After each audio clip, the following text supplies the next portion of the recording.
మా శ్రీ సత్యదేవనర్సి. నా పేరు పుల్లా సత్యనారాయణ. అలాగే ముందుగా ప్రేక్షకులందరికీ కూడా నూతన సంవత్సర శుభాకాంక్షలు.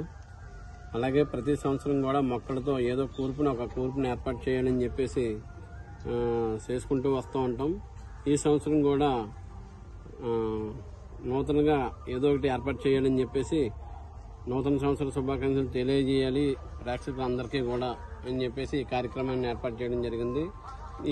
ఈ కార్యక్రమానికి ఇందులో శ్రీ హ్యాపీ న్యూ ఇయర్ పలుకుతూ stay positive, think positive, stay positive అనే దృఢ సంకల్పంతో ఈ కార్యక్రమం చేయడం. అంటే ఏదైనా కార్యక్రమాన్ని చేయాలని చెప్పేసి తలుచుకున్నప్పుడు దాన్ని పట్టుదలతో చేయాలని చెప్పేసి చేసినప్పుడు అది తప్పనిసరిగా కూడా నెరవేరుతుంది. అందు గురించి దీన్ని ఏర్పాటు చేయడం జరిగింది. అలాగే ఈ కూర్పుకి అనేక రకాలైన మొక్కలు ఏర్పాటు చేయడం జరిగింది. దీనికి సుమారుగా 28,000 మొక్కలు పెట్టడం జరిగింది. దీన్ని 4 రోజుల పాటు 20 మంది కూలీలు కష్టపడి శ్రమించి చేశారు. దీంట్లో ఆల్తనంతర గోల్డ్, ఆల్తనంతర గ్రీను, ఎరాతియం, amaranthus mini, coprosma gold, coleus ఏర్పాటు చేయడం జరిగింది. అందరికీ నమస్కారం అండి. నా పేరు పల్ల వెంకటేష్. మాది పల్ల వెంకన్న నర్సరీ అండి. ప్రతి ఒకేషన్కి నూతనంగా మనకి ఏర్పాటు చేసిన ఈ కూర్పులో ఈ నూతన సంవత్సరానికి ఆహ్వానం పలుకుతూ ఇలాగా మొక్కలతో ఒక్క పువ్వు కూడా వాడకుండా ఈ కూర్పుని ఏర్పాటు చేసామండి. ఇందులో వెల్కమ్ 2024 అని పెట్టి శ్రీరాముని యొక్క బాణం రామ్ అని పెట్టామండి. ఎందుకంటే ఈ 2024 అనేది మన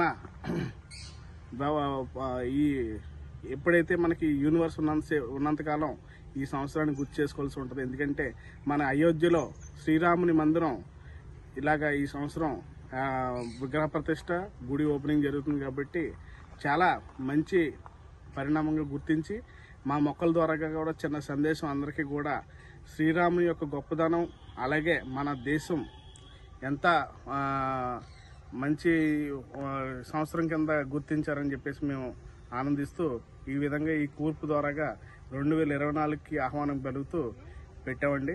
ఇందులో ఆల్టర్నేంతర రెడ్, ఆల్టర్నేంతర ఎల్లో, ఆల్టర్నేంతర గ్రీన్ అండి, తర్వాత క్యాజురినా గ్లూకా వెరైటీస్ని యూజ్ చేసామండి.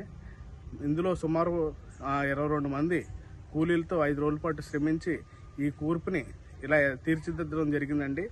మెయిన్ కాన్సెప్ట్ ఏంటంటే మన శ్రీరాముడి యొక్క గుడి 2024లో ఇలాగ విగ్రహ ప్రతిష్ట, గుడి ఓపెనింగ్ జరుగుతుంది. కాబట్టి ఈ సంవత్సరం చాలా ప్రత్యేకమైన మేము భావిస్తూ ఈ సంవత్సరాన్ని ఇలాగా మంచి అందరికీ జరగాలని కోరుకుంటూ అందరికీ మరోసారి నూతన సంవత్సర శుభాకాంక్షలు అండి. జై హింద్. ముందుగా ప్రేక్షకులు మహాశయులందరికీ నూతన సంవత్సర శుభాకాంక్షలు. మన ఎన్నో సంవత్సరాల కళ, సుదీర్ఘ కాల దశాబ్ద కాలాన్ని నెరవేరుతుంది. మన జనవరి 24వ తారీఖున మన ప్రధానమంత్రి మోడీ గారిచే అంగరంగ వైభవంగా మన అయోధ్య రామ నిర్మాణం పూర్తయి మనం ఓపెనింగ్ చేసుకోబోతున్నాం సార్ అంతం కూడా. దాని నిమిత్తం మన సత్యదేవ నర్సరీ అడిపులంక పుల్లా ఆంజనేయులు గారు వారి కుమార్ సార్ ఈ అయోధ్య రామ మందిర కూర్పుని మనం ఏర్పాటు చేయడం జరిగిందండి. దీంట్లో సుమారు మనకి ఒక 50,000 నుంచి 60,000 దాకా మొక్కలు వాడాం సార్. ఒక 15 రకాల దురంత, ఇఫోర్బియా, శృంగేరి, ఇఫోర్బియా మిల్లీ, ఇఫోర్బియా సిటిఫోరా, ఇటువంటి కొన్ని ప్రత్యేకమైన మొక్కలు కూడా యూజ్ చేయడం జరిగిందండి. దీని ద్వారా ఏంటంటే సమాజానికి మనం చాటి చెప్పేది ఏంటంటే మనం ఏ కార్యక్రమాన్ని మొదలెట్టేటప్పుడు ప్లాస్టిక్ వస్తువులు, ప్లాస్టిక్ పూలు వాడడం చాలా సర్వసాధారణం అయిపోయింది. దీన్ని అరికట్టే విధంగా మనం ఏ కార్యక్రమం మొదలెట్టినా పువ్వులతోని, మొక్కలతోని మొదలెట్టాలని ఒక మెసేజ్ ఇస్తుంటేనే తర్వాత ఈ ఓపెనింగ్ తర్వాత మనకి ఈ సంవత్సరం అంతా కూడా నిండుగా శ్రీరామ రక్ష మన యావత్ భారతదేశానికి ఉంటుందని కోరుకుంటూ నూతన సంవత్సర శుభాకాంక్షలు. శ్రీ సత్యదేవ నర్సరీ పుల్లా ఆంజనేయులు.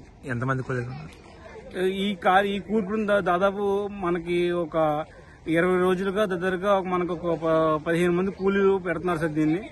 అంటే దీన్ని చిన్న చాలా నియమనిష్టలతో, అంటే మనకు లేకుండా చాలా నియమనిష్టలతో కూడా ఏర్పాటు చేయడం జరిగింది సార్.